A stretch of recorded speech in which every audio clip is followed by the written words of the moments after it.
everybody. Welcome to InPsightRadio. I am your host, Danielle Egnew, and you are a fly on the wall to everywhere. I hope wherever you are listening in today, especially if you are catching this podcast out the gate, that you are surviving the heat of this summer. My goodness, I tell you what, this is the hottest summer on record up here in Montana. We all know there's climate changes occurring.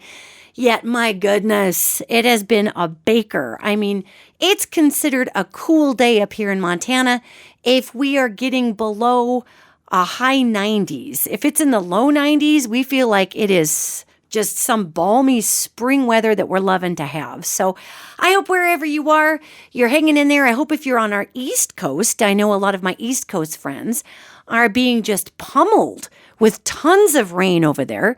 So I'm hoping that everybody over there is at least floating on your backs and enjoying all the moisture you're getting. And all of our Midwest peeps, I hope y'all are doing okay with those muggy rainstorms and the funky storms that are coming through and the tornadoes and all the other weirdness. Welcome to 2021's weather. You know, gang, it's so weird because it's so weird to watch weather patterns play out that you saw were going to play out way back in 2016, 17, 18. I remember doing forums down at Barjan's Books, live forums, talking about how once we hit really 2019, 2020, we were going to start into the water shortage problems. And once we hit 2021, we were really going to be straddling some serious issues of drought. And no matter how often a person sees this in the future, it's just weird to see it actually come to pass. And I'm receiving a lot of email and just messages through TikTok and Twitter, Facebook, Instagram, all of my social media accounts over there on my website, of course, too. And a lot of you are really super freaked out about what's going on with the world. Now, I don't blame you for being super freaked out. For those of us that, didn't live through the first ice age, and we'd been in this Goldilocks zone of the earth for many thousands of years, then we haven't experienced these types of climate challenges.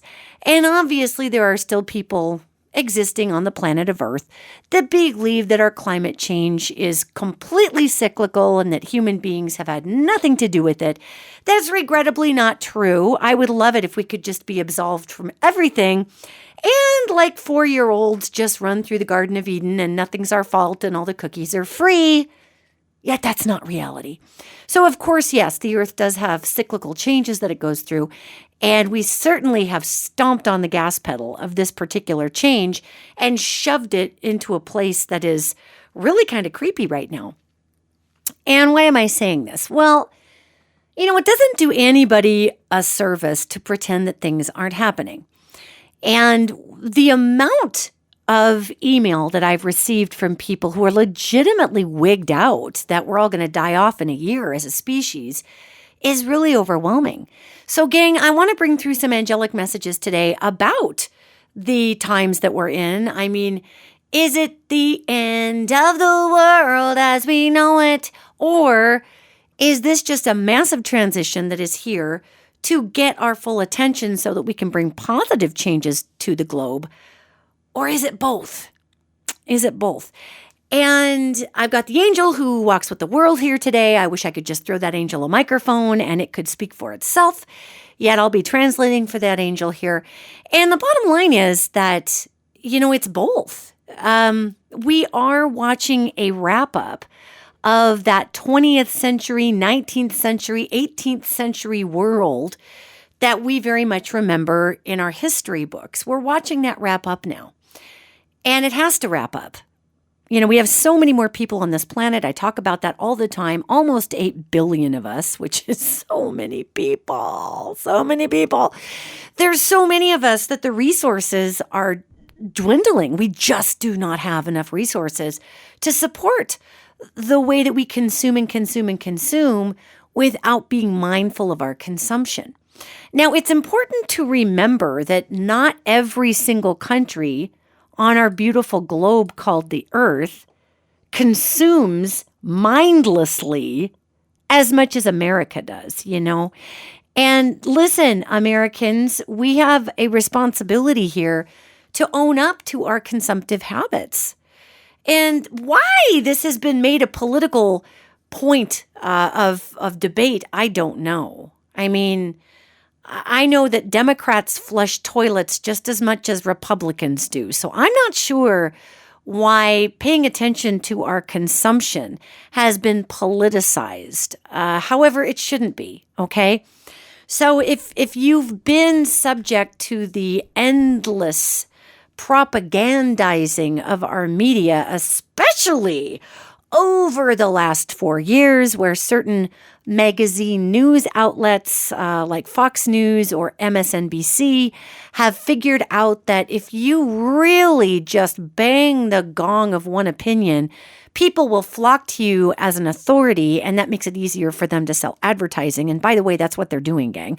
I'm not saying I don't love me my Rachel Maddow. She's an excellent reporter, yet her network supports the model of we're going to have a very polarized viewpoint here, and that's going to sell advertising just in the same way that the Fox News network does the same thing, okay? So just be aware of that. I do work in media. I do understand how these media cycles go, and especially when you're trying to satiate the people that support you, otherwise known as the sponsors. So the farther out you get on political opinion of the left and the farther out you get on the right, the more obsessive the viewers are to have to hear that opinion and to have to exist in that echo chamber. Otherwise, they just can't deal. Okay? Now think about this from a consumer standpoint, because we're talking about consumption in America. If I'm an advertiser, do I want to advertise on the more middle of the road networks like ABC or CBS or NPR? Do I really want to advertise with these networks whose demographic is going to be more, typically speaking, more middle of the road folks who are just like, I just want to know what's going on. I'll make up my own mind for myself. Thank you very much. Or if I'm an advertiser, do I want to put all of my advertising dollars in the niche markets where obsessive people only go to only hear that viewpoint? Okay? Because it's been proven that if a person requires an echo chamber in order to literally function in society, I mean, that's a form of radicalization. Now, I'm not saying if you listen to MSNBC or Fox News, you've been radicalized. I'm using those news magazine shows, and they are news magazine shows, gang, okay? I mean, like I said, I love me my Rachel Maddow, yet it's MSNBC puts on left-wing news magazine shows, just like Fox News puts on right-wing news magazine shows. What is a news magazine show? Well, a news magazine show is either opinionizing or propagandizing a spin on a news cycle. So if I am an advertiser, I'm going to look to see where more obsessive clientele go to watch obsessive spin, because that person is going to be so hyper-focused on that program, they're likely to pay more attention to the advertising. This is a dead serious thing.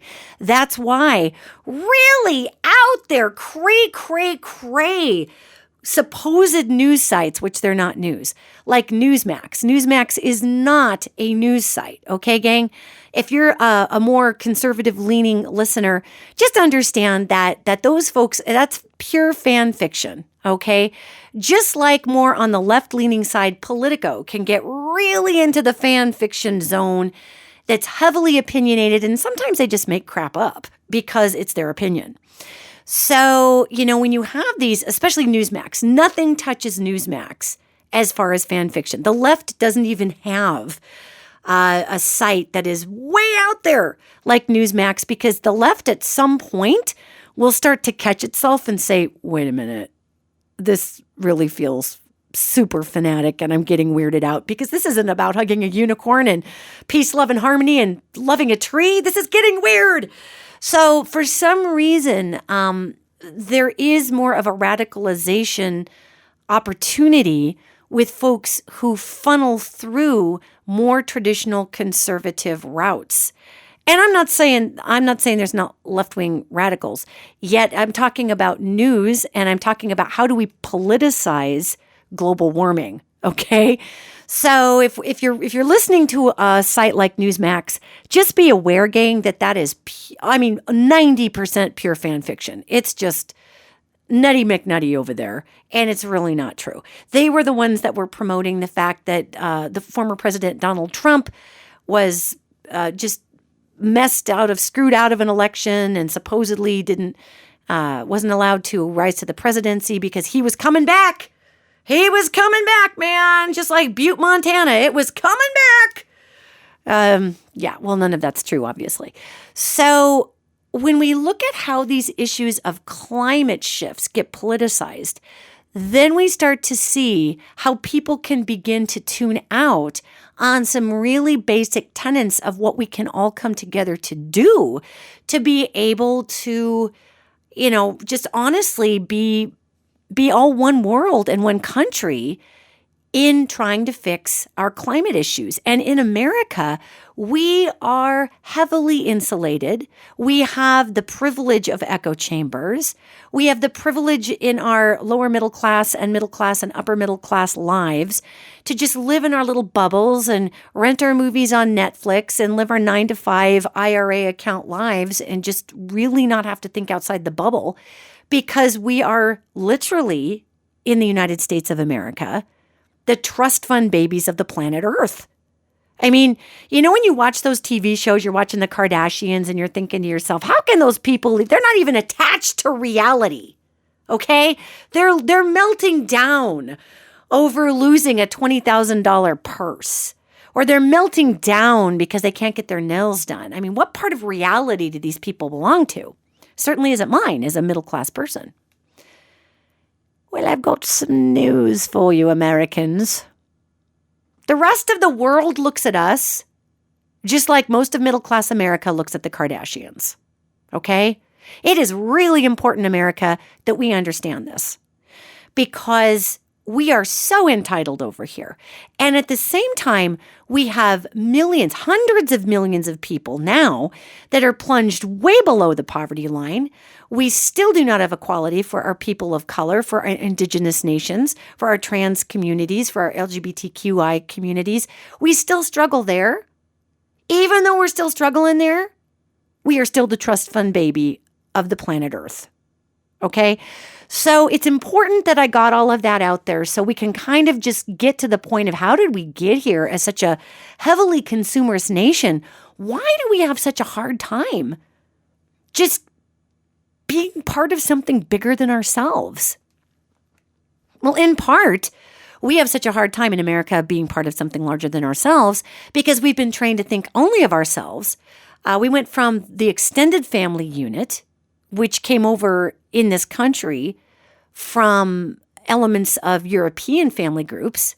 I mean, God, take Italians, Italians. If you go to Italy, that same Italian family is all living in one 3-story giant condo townhome thing that was probably built in the 1600s with walls 6 feet thick. However, the elderly people live on the ground floor. The middle-aged people they can climb stairs. So they're living in the middle floor. The super young people are living all the way upstairs because they can climb 2 flights of stairs. And all the family supports one another. If grandma's out of eggs, one of the other 2 floors goes and gets grandma eggs. Okay? Well, if you're consolidating your resources like that and you're consolidating your family groups, then you're missing out on selling real estate to 2 of those groups. Think about it. Because the middle floor could be living in a brand new house somebody sold to them, and the top floor could be living in another apartment or house that somebody else sold to them. So instead of passing down one townhome from family to family for generations, which is oftentimes what you find in Italy, you have America where everybody is encouraged to break off from their family unit and go buy independent houses and create independent resources, and everybody in the family needs a car, don't you know? And everybody in the family needs a $1,000,000,000 phone, don't you know? And look, I understand that there are some folks out there whose families they would never live with in a million years.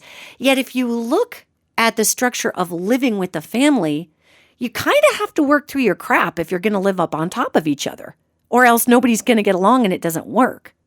We can continue to live with great dysfunction if we live 2,000 miles away from somebody. Now, I'm not suggesting you have to go live in the same house as your abusive parent, okay? I'm simply pointing out that the American nuclear family structure was completely created to sell more crap to more groups of people. I mean, if you're all living, let's just say we all get along. We all share pasta. We're all Italian. It's all good. Let's just say we all live in this beautiful 3-story townhome. There's pretty much going to be one lawnmower in that house, pretending Italy had lawns. There's not going to be 3 lawnmowers, okay? There might be 3 television sets, but maybe there's more cars that are shared. You see what I'm saying? So we are a very entitled country that has been the trust fund baby of the world for a long time. We've been groomed by a society that is a consumerist-driven society. Capitalism and free market, baby. We've been groomed that we have to replace things and buy things up a storm. So we are consumers in America. That has been the way we've been for decades and decades and decades, dozens and dozens of years. So why is it so hard then, you may ask, for us to shed that me, all about me, what about my personal allotment of stuff, my Costco run, my lawnmower, to think about each other and to think about how we can collectively come together to do things like save water and save resources and save food? Well, now you know. Now you know why it's so hard. And let me tell you something. You remember, we're going to go back to that whole discussion about media and all of the advertisers on that media. If I'm an advertiser and I want you to buy stuff, then I really want to make sure I'm advertising on a network that makes sure to talk about your individualism and how your rights mean nothing can be taken away from you. And I'm going to make sure that I talk about all the different things you can buy because you need to take out, money for yourself. And don't you help out those slackers. You buy it for you. Because I want to make sure I'm tapping as many singular pockets as I can. Now, actually, if I was a smart advertiser, I would be encouraging people to buy massive amounts of bottled water to give away to everybody. I would be encouraging altruism. I would be encouraging take your whole life savings and spend that on resources and give it to the masses because we're all in this together. Yet people really haven't moved past the me in America, especially in our spending sector, so we don't see that kind of advertising. Once in a while we do, but hardly ever.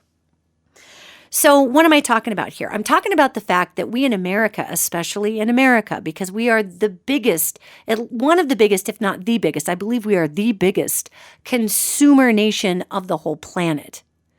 I mean, China is basically employed by America. It's nuts. And we owe them a ton of money. So it's this weird little addiction that we have to buying crap, and we keep borrowing money from them so we can buy stuff from them because we're addicted to stuff. Welcome to America. So if we're going to survive this upcoming zombie apocalypse of resources, which we do have, I mean, come on, this is not going to just fix itself tomorrow. If we're going to survive it, we have got to get out of our consumer mindset and begin to think of I won't even use the word conservationist mindset because that's like saying diet to an American. There's just such a panic with that. What do you mean? What do you mean? I can't just eat whatever I want? What do you mean? I have to conserve? Oh, I don't know how to do that. I have no self-discipline. I'm American. I mean, God, come on, you guys. I mean, if we can't laugh at ourselves, America, then wow, we really are on the extinction slate if we can't laugh at ourselves. So what are we looking at here, gang? Well, we're looking at changing our mindset. And if you want to consume, make it yourself. Okay? If you want to consume, save it yourself. And I'm going to appeal to the innately me, ingrained, selfish outlook of the modern American. And I know that's hard to hear, right? We all want to believe we're not selfish. Yet our culture is insanely selfish in America. Our culture is to look out for number one, and that is it. And then, of course, over the past 4 years under former President Trump, it was all America first, only us. We're going to take care of our own. And then we got to play pretend and unplug from the rest of the world and pitch our little fort tents in our mom's dining room and trade with our little beans in our little pretend fort and pretend we're just not part of the rest of the house, right? That's what we did for 4 years. And of course, that doesn't work very well. So if we can look at our need to have in America and our panic around not having, and I'm saying this as a general statement, gang, because I know there's so many of you that practice all kinds of conservation techniques, and y'all rock. So obviously I'm not pinpointing you. Yet as a culture, we go through straws in landfills. We go through plastic utensils. We go through water like it's water, okay? And water, of course, is, especially in the West, is one of our most quickly disappearing assets. And as our tides change, as our jet stream changes, as our weather changes, and that's happening right now, our tides are changing, that great big Atlantic belt, which causes the jet stream to happen in the water, where all that cold water sinks and goes down to the southern hemisphere, and then the hot water is returned to the northern hemisphere, and then drops and, it turns cold and drops and pushes all the warm water up, and that conveyor belt goes and goes. That's starting to slow down at an insane pace. And the times when that conveyor belt has stopped and just stalled out is when we have ice ages. Because the warm air isn't getting up north and the cold air isn't coming down south. So we're freezing up north and we're boiling down south. And we are already decades ahead of when we thought that conveyor belt would be slowing down. We're decades ahead of it because climate change happens. It doesn't happen incrementally. It happens exponentially, just like, earthquakes. I always say this, a 3-point earthquake is not 3 times worse than a 1 point. It's exponentially 3 times bigger. So what I can tell you there is that when we're looking at water specifically, we've all got to be conserving this. And gang, this even means our folks on the East Coast. Now, I know the East Coast is probably thinking, what do you mean conserve water? We're drowning over here. It's been doing nothing but raining. And we're going to have to construct ways to get that water across the country. When I look ahead, part of our infrastructure plan that's trying to go through in this Biden administration, it's pretty much old school stuff with roads and bridges. And all of that is falling apart. I love trains, gang, yet I am just terrified to travel on one because a train, that is technology from the 1800s as far as the tracks and the wheels and all of that. And I'm sure they've made some engineering improvements, but it's basically 1800s,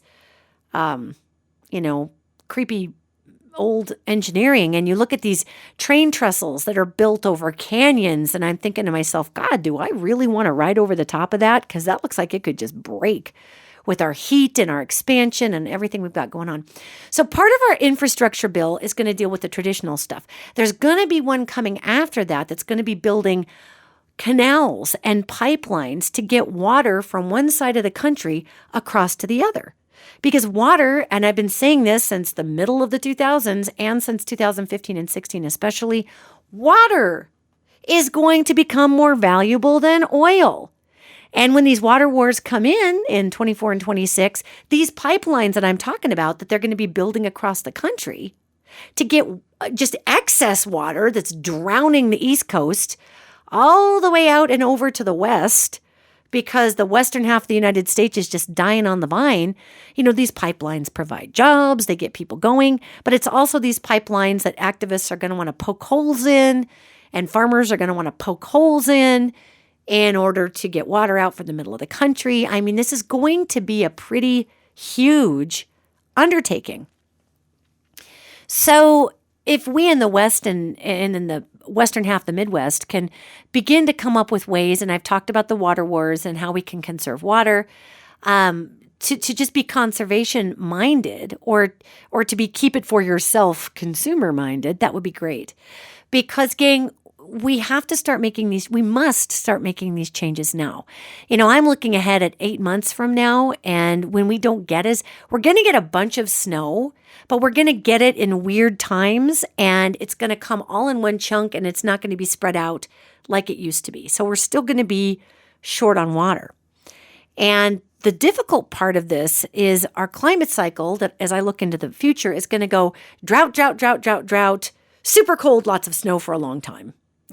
But we've got a ways to go before we hit the super cold, water issue. And then it's like, oh God, we've got all this snow. We got to melt it we'll have lots of water then, but then we've got other problems because we won't be able to grow food because everything's under the snow. So if we can develop some good habits now, it's important. And mostly the good habit that we could get into developing right now is working with one another and developing the habit of a collective way of thinking and developing a habit and a consciousness of being part of other people and even sharing with other people. Because as we make sharing not a big deal, then as resources begin to get more tight, then more people are going to be used to sharing. What happens with our trust fund baby consumerist way of being in America is when we run low on things, we hoard it. I mean, look at that embarrassing toilet paper thing at the beginning of COVID. That was completely ridiculous.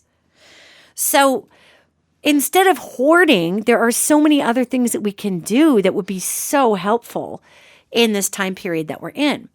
It is the end of the easy peasy, fat cat, do anything we want America that if you're over 40, you remember. A lot of our Gen Z, a lot of our Gen Y, our younger generations, millennials, they have a hard time remembering what America was like before 9/11. Okay? So they're way more on board with being collectively minded.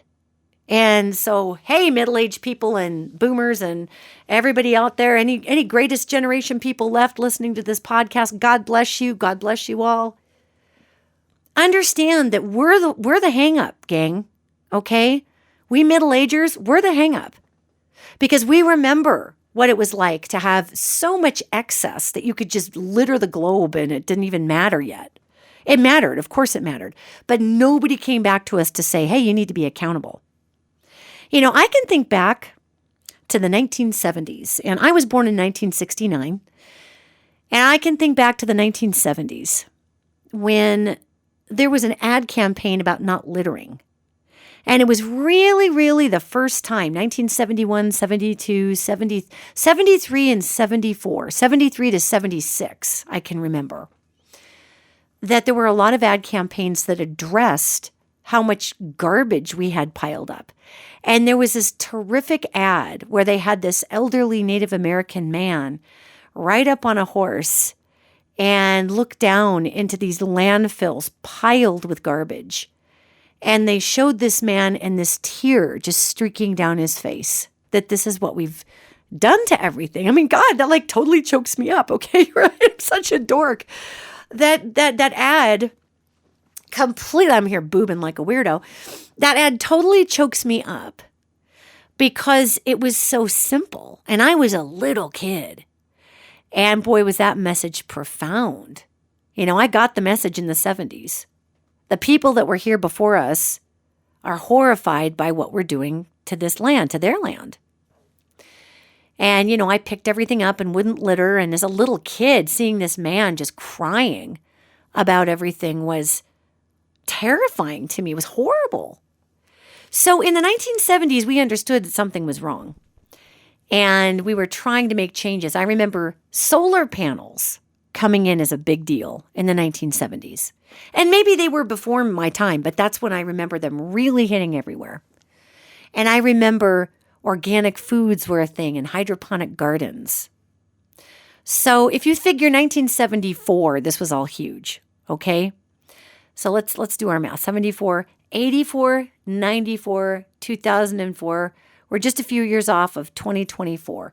So just shy of 40 years ago, we were trying to get ahead of climate issues. We were trying to get some green energy going. We were trying to teach people how to be collective thinkers. All right? That was the 70s, and that was the early mid-70s. And then all of a sudden we had the consumerist burst of the 80s, and it was all about excess and who the frick cares. And, we had Michael J. Fox as playing the role of Alex Keaton on Family Ties, the young yuppie Republican who was coming up and was going to have $1 million by the time he was 20 and the whole thing. And the 80s just completely ate away any headway that any of that thinking of others, conservation-minded global change was making in the 70s. Now, we made some changes. However, the reason I bring this up, and there was legislation that came through that cleaned up the air in Los Angeles and all kinds of things. And that came about in the 70s and the 80s. Yet I'm making this point to say that we aren't just getting on this bicycle for the first time, people, okay? So middle-agers, I brought all that up, that history lesson, because middle-agers, hello, we've been through this conservation attempt before.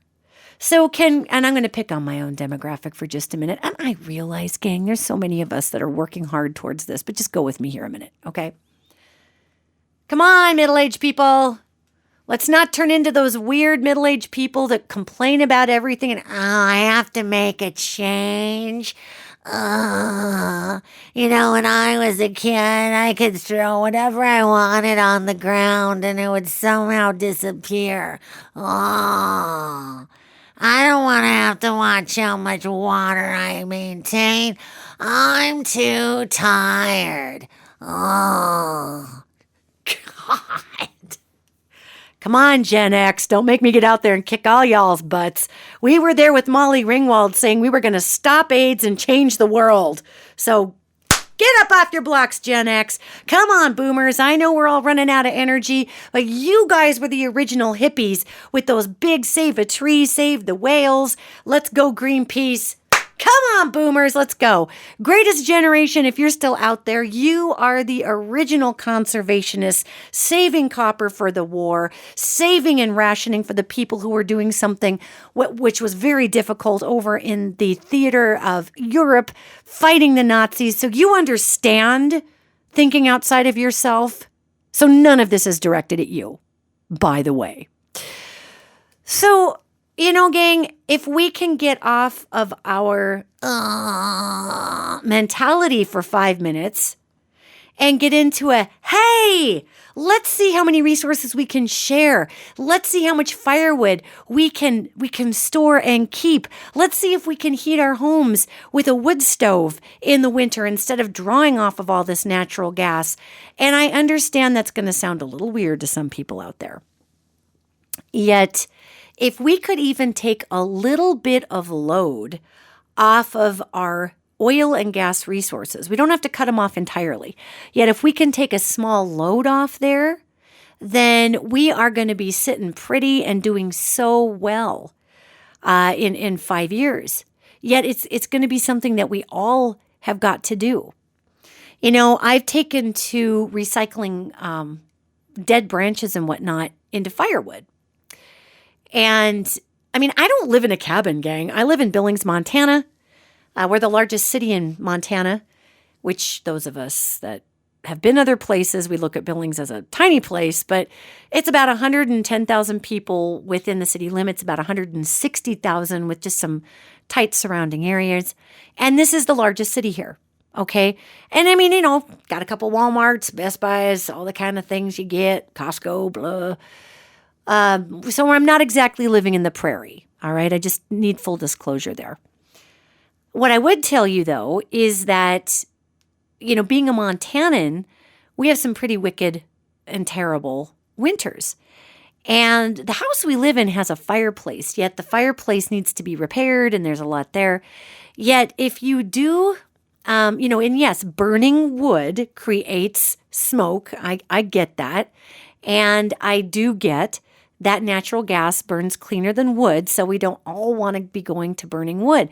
But there is a balance here in taking a drain off of a major resource whose accrual of that resource also has a huge carbon footprint, if that makes sense. Okay. So yes, I do know burning wood puts particulates in the air and blah. However, one of the things that I've been doing is, as neighbors have been trimming their trees, I've been asking if I can collect those trees and then cut that wood into firewood. I'm hoping to get our fireplace fixed, actually, just so we can offset a bit of our furnace use in, the wintertime. And again, we don't all want to burn coal because that's going to cause a lot of carbon problems. That's what started a lot of this carbon issue back in the 1800s in the Industrial Revolution with warming up the atmosphere with all that CO2. So there is a balance here, gang. Yet it's a way that I take this wood in, and the other day I was recycling it into kindling bales, basically. So if we ever get a chance to go camping again in Montana, which we haven't been camping at all this year because the whole western half of the state is on fire, the air quality here has been heinous, and we finally have some storm clouds over Billings today. It hasn't rained in a month, and we just recently had a storm. And in the summertime, we used to always get storms that would just kind of come through here around 5 o'clock, dump some rain, and keep going. Well, the drought's so bad that that's just not happening. So why am I collecting, firewood or whatever? Just because that's a way that I would like to offset some of my carbon footprint with driving a gas plant to have to get me that gas. And plus our natural resource prices are going to be going up also. So again, everything's in moderation here. And also, saving your water. We talked about that on previous podcasts. Yet being able to get your own food growing is also going to be massive here. It's going to be massive. So that's going to be an important component here in making sure that we can share food with one another and that we're fed. Learning to can, I know I sound like the prairie woman of the North, don't I?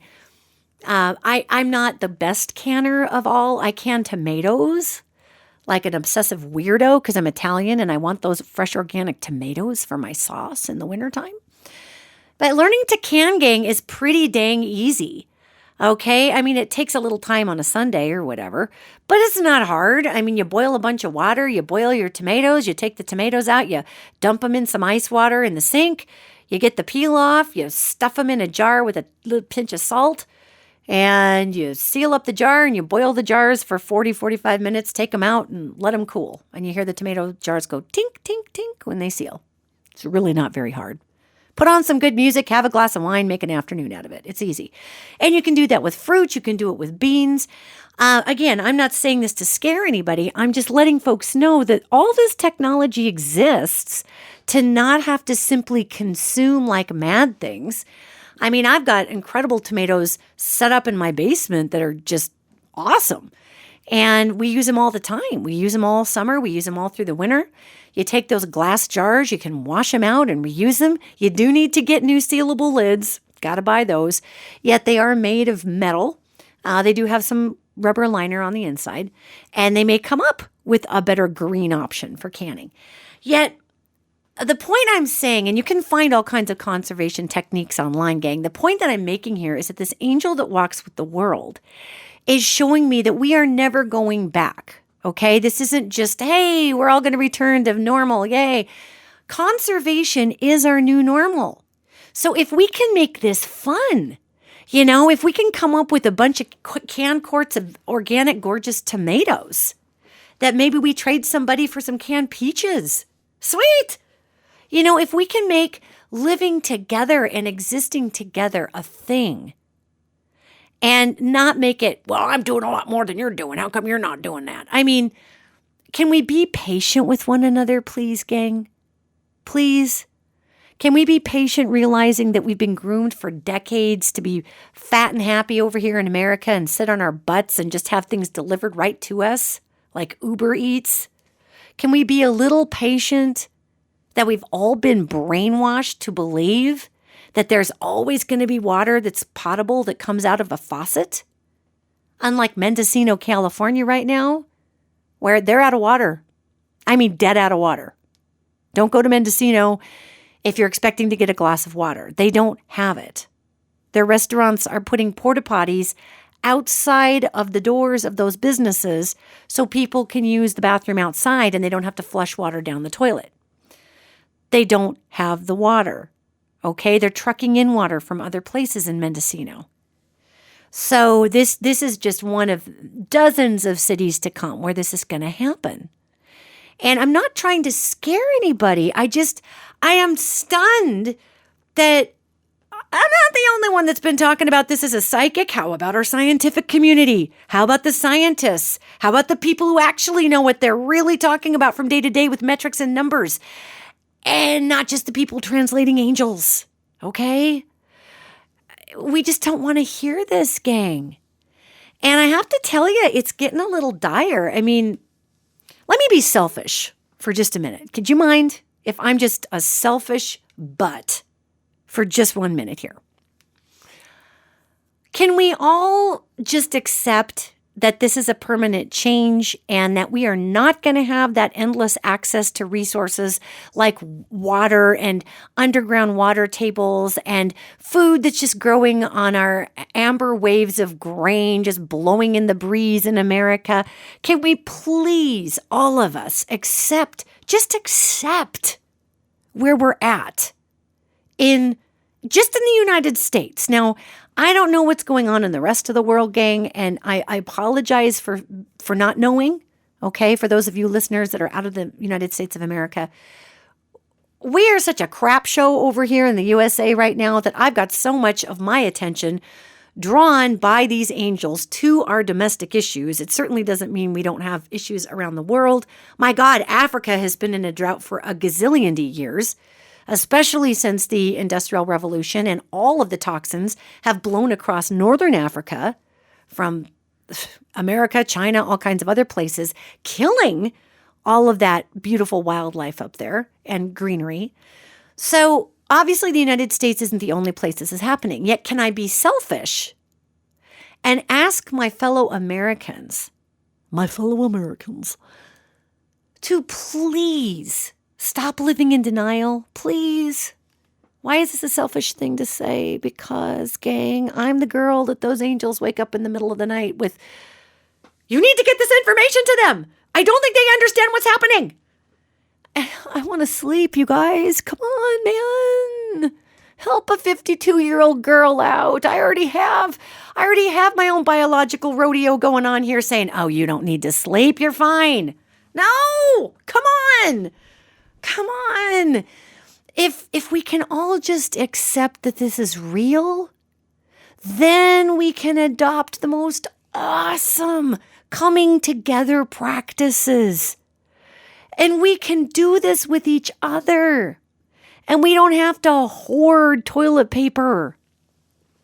You know, I do suggest that you come up with a way to try to figure out, and if you are in the western half of the United States, I know our eastern neighbors are having a different experience over there. Yet if you are in the western half of the United States, you gotta figure out ways to capture that water before we get this pipeline built.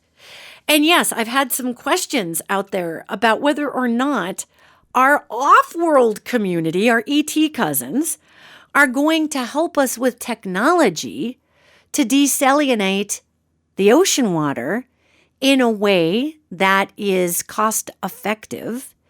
And the answer there is yes. They've been trying to get this information out to people, gang.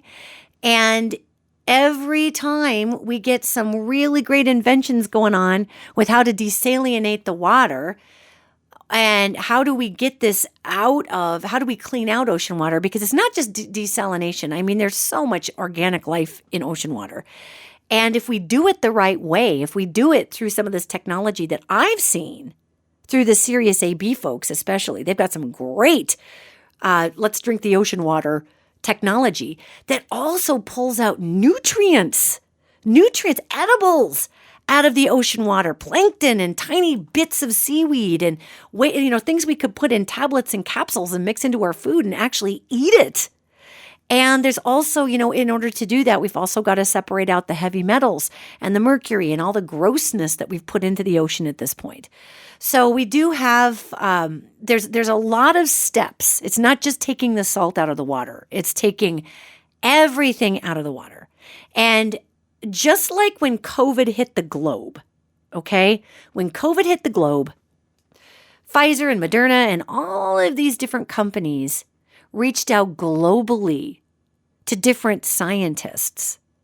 And everybody put their heads together and got part of teams to get an inoculation out there faster, to get a vaccine out there faster. The entire globe worked on the COVID-19 issue. It wasn't just one lab trying to figure out how to make a polio vaccine. This was a globe of brains, which is why the vaccine came about so quickly. And yeah, I was a little sketched out about it at first, but then I got to looking into it and I'm like, God, this is safe. Just take the vaccine.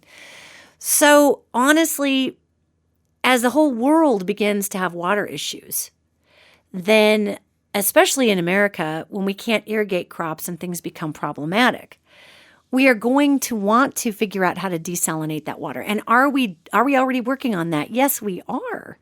Yes, we are. Yet again, keeping in mind that there's a lot of steps to that process. So before we just get the magic answer from our magic ETs, because we're really not listening to them that well, because what happens is they give us all this information and this information is taken to government agencies, it's taken to private endeavors, and those private agencies say, well, wow, this is going to cost a ton. So you're telling me I'm not just taking the salt out, I have to separate out the food? And I have to separate out the heavy metals? Are you kidding me? This is huge. This is going to be $1 billion endeavor. I have a better idea. Let's just buy stock in Nestle and sell bottled water. So that's what's been happening. Necessity will eventually drive this attitude in a more productive direction, if you see what I'm saying here. So, let's be patient with one another, especially in the United States, through getting past our bratty, selfish, juvenile behavior towards sharing. And yeah, we are used to just taking. God, in the United States, we're heinous takers. We're horrible over here. We got to get out of that habit, gang. I mean, there's a reason why the rest of the world looks at us and just shakes their heads. We think we're fabulous over here in the USA. And as a culture, we are very hopeful. As a culture, we are very loving. Well, not always, but overall. However, we have a long ways to go in being a collective culture. So if we could be collective and stop fighting with one another, because I'll tell you, if you're somebody who's going to get scared by this phenomenon that we're in right now, if you're somebody who's going to shut down emotionally because we're running out of water, which means we're going to run out of food, which means our food prices are going to skyrocket, which means inflation goes crazy. Inflation's already going crazy. Housing is out of control. This is just the beginning of this, gang. Okay? So if you are someone that for whatever reason believes that this is the end of the world, you're really going to struggle with what we have coming up. And I don't say that to scare you. I say that to change your perception. Because what we have coming up is the single most extraordinary time frame that the human species has ever encountered. What we have coming up is a time frame where all humans, almost all humans, really do need to rise to the occasion and we become a collectively beautifully brilliant species. We have a time frame coming up where money is going to seem stupid and collective participation in conservation and caring for one another is the currency. We have a time frame coming up where our Mother Earth and her resources are the most valuable thing to protect. Not because we want to spend dead presidents to buy oil tankers, but because we understand, finally, just as our indigenous nations here in the United States understood, that we are all part of the same collective system. We're coming into a space, gang, where our currency is going to be our collective willingness to work with one another, to be kind, to be productive, to give, and to also be able to receive. That is going to replace our money. I want you to think of Star Trek. Okay, I want you to think of Star Trek. Gene Roddenberry imagined a world back in 1967 that didn't have money anymore. We went past the need for money because we developed ways to create resources out of thin air.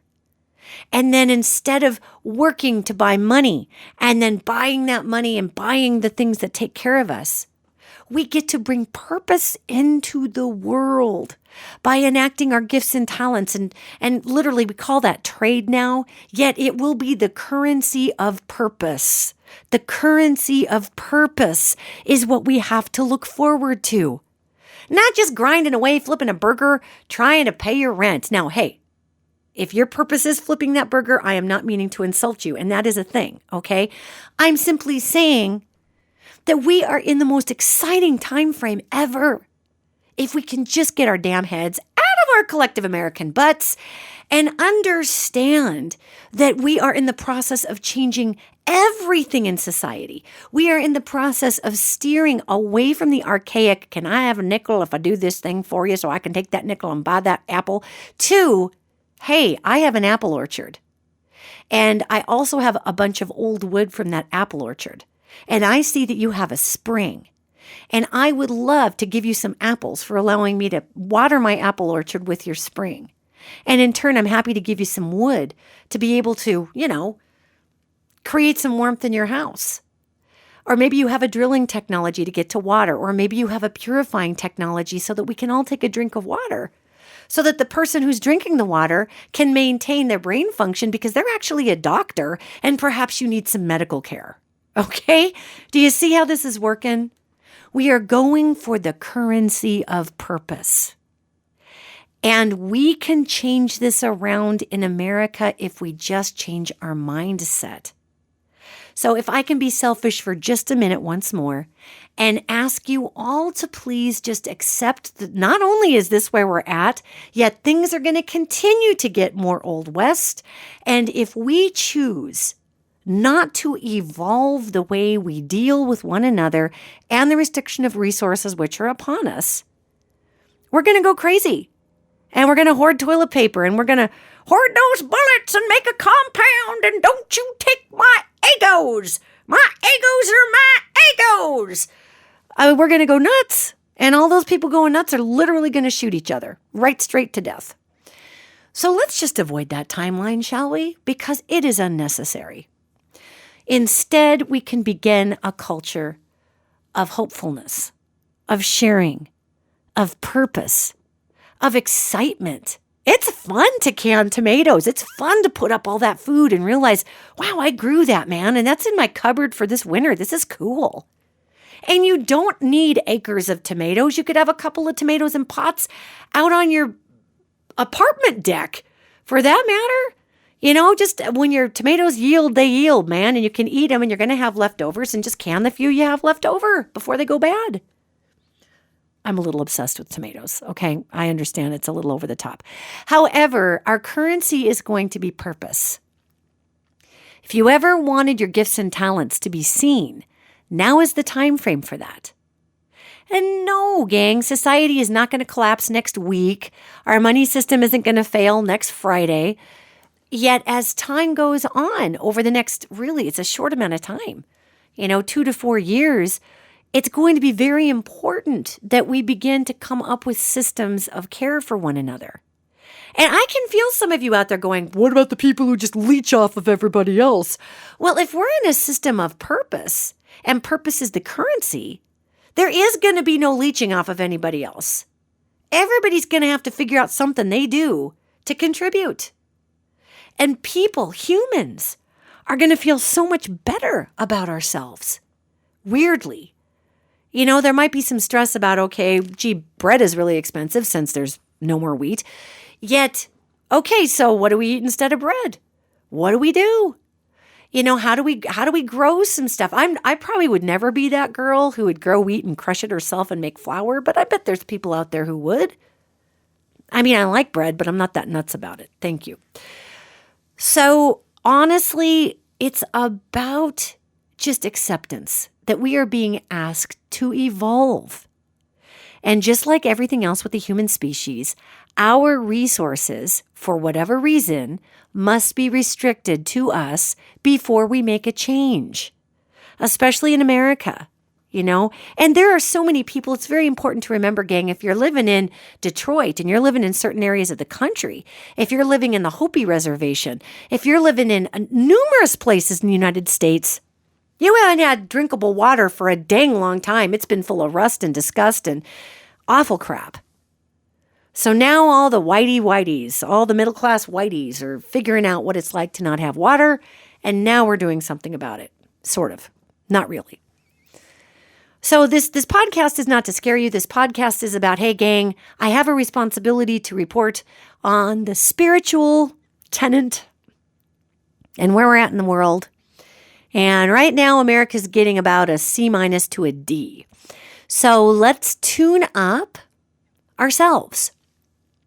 Let's go into some acceptance that all of this is not going away anytime soon, and that we've got to figure out how we can collectively come together in order to be the new society where purpose is our currency, where we can build a beautiful world together, where we can rely on one another instead of compete against one another for resources.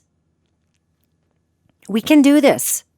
And yeah, it's going to, quite frankly, it's going to mean that we need to buck up, a lot of us, and learn to trust one another again. And that's really hard.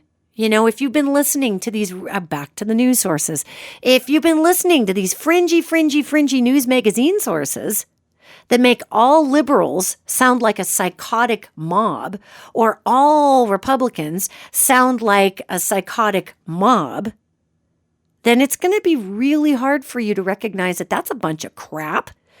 There's a few psychotic people out there across all spectrums, yet mostly people are just trying to get by right now. So I implore everyone to see the humanity in each other.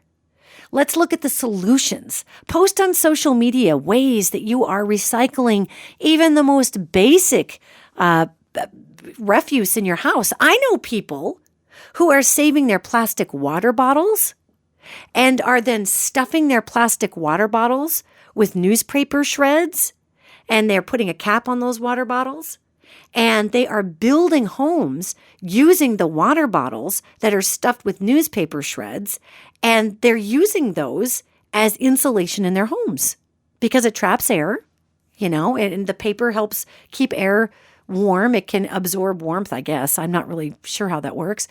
Yet people are stuffing those bottles with straw. Some people are leaving those bottles empty because the air becomes an insulator. Yet people are recycling these bottles into building materials and packing mud around them and earth and making earth homes and quickcrete and all kinds of things. People are taking tires, old tires, and using those tires within walls and then entombing them to be able to be sturdy, really just forms that they build. Google Earth Home. That's very, very interesting. It can be fun, gang. Conservation doesn't have to be an ass pain. It doesn't have to be this diet of your free will. Conservation is not a diet of your rights, okay? And honestly, if I have to hear one more person say, "It's my right," in America, I do not have enough eye rolls left for y'all. I just don't. Come on now. Let's make it our collective purpose to go into acceptance that, hey, guess what? This isn't going away anytime soon. To bring our brilliance to the table, to attend our city council meetings and give our city council people support, whether you agree with the stances of that person or not, coming forward with your brilliant ideas for your community of how to save water. If you're somebody who wants to get together private people, private businesses that may understand the value of a pipeline, be that person. Get the ball rolling.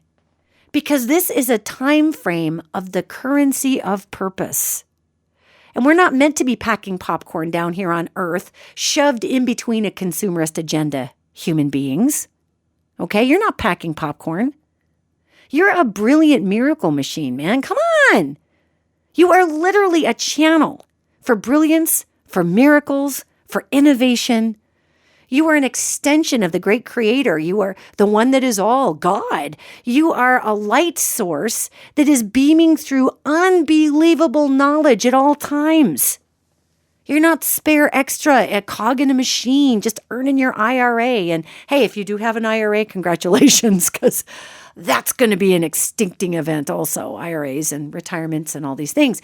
However, we're a bit off from that. So right now, if you can just focus on the fact that you don't have to be afraid, that you chose to be here.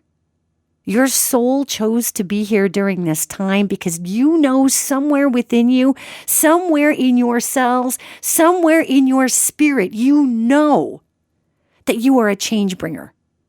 You know that you are a miracle maker. You know somewhere that you have a purpose, even if you haven't lit the spark of that purpose yet. This is your time. This is your time to bring it all forward. So don't be afraid. Be excited. Be proactive. Lead with that love and excitement and proactivity.